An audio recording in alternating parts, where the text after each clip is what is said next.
त्याला कोणीतरी मारलं आहे. आमचे मित्र सागर देशमुख यांच्या भट्टीच्या तिथे त्यांना सापडला जखमी अवस्थेत. आता आम्ही त्याची ड्रेसिंग करून त्याला 5-6 दिवसात बरं करून पुन्हा त्याला निसर्गामध्ये सोडून देण्यात येणार आहे.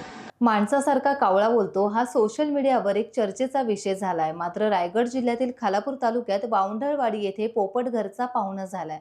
प्राणीमित्र रामदास काईनकर यांनी जखमी पोपटाला औषधोपचार करून 2 महिने आपल्या घरी सांभाळले. या कालावधीत त्याच्या कुटुंबियांसोबत पोपटाची चांगलीच मैत्री झाली. जणू तो घरचा पाहुणाच झाला. बरा झाल्यानंतर तो या घराला मात्र विसरला नाही. जरी जंगलात फिरायला गेला तरी दुपारी भूक लागली की तो जेवायला येतो. संध्याकाळी एकदा दारी येऊन हाक मारतो. गेल्या 1.5 महिन्यांपासून तो फार दूर गेला होता, मात्र आज पुन्हा तो घरी आलाय. तू कुठे गेले होता? ए बाबू कुठे गेलेला? लागली तुला काय रे? भूक लागल्यावर येतो ना रे आमच्याकडे.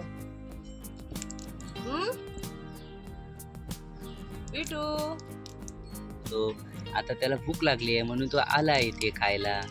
आता खाऊन झालं की तो फिरायला जाईल. मग जातो सगळ्या झाडांवरती फिरून येतो, सगळीकडे जातो फिरतो आणि बरोबर संध्याकाळी येतो. संध्याकाळी आल्यानंतर परत जातो. टाइम्स डिजिटलला लाईक करा, सबस्क्राईब करा, शेअर करा आणि बेल आयकॉन दाबायला विसरू नका. पाहत रहा टाइम्स डिजिटल.